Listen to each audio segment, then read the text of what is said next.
अवैस के बिछड़ने का गम तो बर्दाश्त कर लेती है मरियम, लेकिन सारे लोगों के सामने नमाज के मुसल्ले से उठते हुए कसम खाकर मरियम कहती है कि मैं उसका जीना हराम जरूर कर दूंगी जिसने मुझे और अवैस को जुदा किया है। मैं कसम खाती हूँ उस अल्लाह पाक की जिसने मुझे पैदा किया है, मैं उसको चैन से जीने नहीं दूंगी और ये कसम मैं पूरी करके रहूंगी, चाहे फिर वो मेरा कोई करीबी रिश्तेदार ही क्यों ना हो। ये बात सुनकर तो नाबिया के कदमों तले से जमीन खिसक जाती है और मरियम शकील साहब से कहती है कि आपको कोई अवैस से बात करने की जरूरत नहीं है, जबकि मेरा और अवैस का अब रिश्ता नहीं रहा। अब आप बात करके फजूल में अपना जो है वक्त बर्बाद करेंगे। शकील साहब कहता है कि अवैस इतना बदल गया है, उसने मुझसे बदतमीजी की है, मुझे इस चीज की उम्मीद नहीं थी। तो खालदा बहन हाथ जोड़कर शकील साहब से कहती है कि भाई साहब वो बच्चा है, उसे माफ कर दें। तो शकील कहता है कि नहीं खालदा, आज के बाद तुम्हारे घर से मेरे घर के सारे रिश्ते नाते खत्म है। समरीन और नाबिया की आंखें फटी की फटी रह जाती हैं। शकील साहब कहता है कि आज के बाद ना तुम्हारे घर में से कोई मेरे घर में कदम रखेगा और ना ही मेरे घर में से कोई तुम्हारे घर की तरफ पलट कर भी देखेगा, क्योंकि तुमने सिर्फ मरियम को नहीं बल्कि मेरी बेटी, मेरे जिगर के टुकड़े को तलाक देकर घर से निकलवाया है।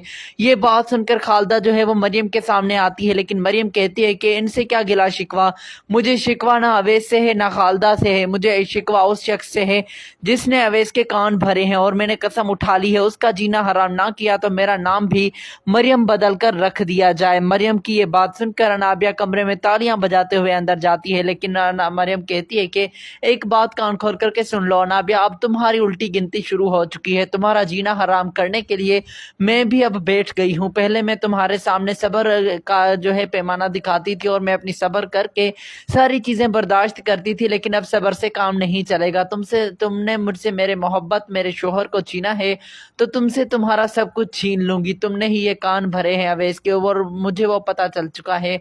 इतनी आसानी से तो मैं छोड़ने वाली नहीं हूँ। तुम्हें शादी तो हो जाए तुम्हारी शावेज के साथ, देखो मैं तुम्हारे साथ क्या करती हूँ। ये बात सुनकर अनाबिया कहती है कि मरियम तुम और कुछ कर सकती हो। तो मरियम कहती है कि शावेज को अगर मैंने अपने अब इशारों पर ना नचाया तो मेरा नाम बदल कर रख देना। शावेज अब मेरे पीछे आएगा और तुम्हें छोड़कर वो मुझसे शादी करेगा।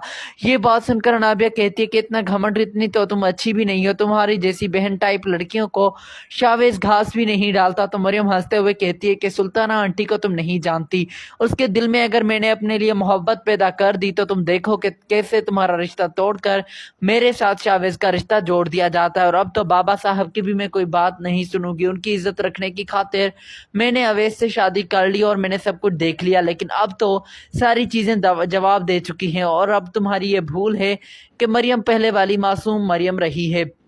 उसी वक्त वहां पर सुल्ताना को भी इस चीज का पता चल जाता है, जो फौरन से मरियम और मरियम की माँ से मिलने चली आती है। सुल्ताना जैसे ही मरियम की